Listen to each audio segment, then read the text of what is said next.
மதுரை மக்களே, எல்லாருமே தீபாவளி ஷாப்பிங் வந்துட்டு ஓரளவுக்கு முடிச்சிருப்பீங்க. தீபாவளி டைமில் நிறைய பேர் விளக்கு வைக்கணும் அப்படின்னு சொல்லிட்டு நிறைய பேர் வந்துட்டு வைப்பீங்க வீட்டுக்கு முன்னாடிலாம். ஸோ அதுக்கு ரொம்ப யூஸ்ஃபுல்லாக இருக்க மாதிரி தான் இந்த வீடியோ இருக்கும். இது வந்து பார்த்திங்கன்னா ஒரு ரோட் சைடில் பக்கத்துலேயே வந்து பார்த்திங்கன்னா இந்த மாதிரி ஒரு காய்கறி மார்க்கெட்டும் இருக்குது. அதுக்கு பக்கத்தில் இருக்குது நம்ம மதுரையிலேருந்து பெரியார் பஸ் ஸ்டாப்பு, அதுலேருந்து டுவர்ட்ஸ் நம்ம மீனாட்சி அம்மன் கோயில் போகிற வழியில் அங்கே ஒரு மார்க்கெட் இருக்கும் பார்த்திங்களா, கருவாடு அந்த மாதிரிலாம் வந்துட்டு வச்சுருப்பாங்களா, தக்காளி வெங்காயம்லாம், அந்த மார்க்கெட் பக்கத்தில் தான். இதெல்லாம் வந்து பார்த்திங்கன்னா கோலப்படி போட்டு அதில் வைக்கிற அச்சு 10 ரூபா தாங்க. உங்களுக்கு கோலப்படி போட்டு இந்த நூல் மாதிரி இழுப்போம் இல்லைங்களா, அதெல்லாம் வந்துட்டு 20 ரூபா தான் வந்து கொடுக்குறாங்க. இந்த தட்டு இருக்குது பார்த்தீங்களா, ஜல்லடை மாதிரி வந்துட்டு இருக்குல்ல, இதெல்லாம் 20 ரூபா தான். இன்னும் கொஞ்சம் பெரிய சைஸ் வேணும்னா 30 ரூபா. அதை விட பெரிய சைஸ் வேணும் அப்படின்னு நீங்கள் நினச்சிங்கன்னா 50 ரூபா. இந்த மார்க்கெட்டு பெரும்பாலும் எல்லாருக்கும் தெரிஞ்சிருக்கும். பாலாஜி ஜுவல்லருக்கு அப்படியே ஆப்போசிட்டில் தான் இந்த கடை வந்துட்டு இருக்குது. வெறும் 10 ரூபாலேருந்து பார்த்தீங்கன்னா விளக்கெல்லாம் வந்துட்டு இருக்குங்க.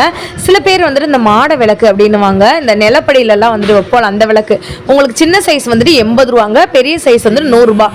அனுமன் விளக்கு அப்படின்னு வந்து சொல்லுவாங்கல்ல, அந்த விளக்கும் வந்து பார்த்தீங்கன்னா உங்களுக்கு 100 ரூபாய் அந்த ரேஞ்சிலே வந்து கொடுத்துருக்காங்க. ஸோ இந்த மாதிரி விளக்குலாம் 20 ரூபா. இப்போ இந்த அகல் விளக்கு மாதிரி இருக்குது பார்த்தீங்களா, ஐமுக விளக்குன்னு சொல்லுவாங்கள்ல, கும்பத்தோட இருக்கிறது 150 ரூபாய், பெரிய சைஸ் 200 ரூபாய். தேங்காய் மூடியில் இருக்கக்கூடிய உண்டியல் 30 ரூபாய், 50 ரூபாய், 100 ரூபாய், இந்த மாதிரி வந்துட்டு ஒரு ரகத்துக்கு ஏற்ற மாதிரி வந்து வச்சிருக்காங்க. கண்டிப்பாக இந்த வீடியோ பிடிச்சிருந்துச்சுன்னா நம்ம சேனலுக்கு ஒரு ஃபாலோ பண்ணிக்கோங்க. முக்கியமாக இந்த மாதிரி இருக்க வியாபாரிகளுக்கு சப்போர்ட் பண்ணுங்க.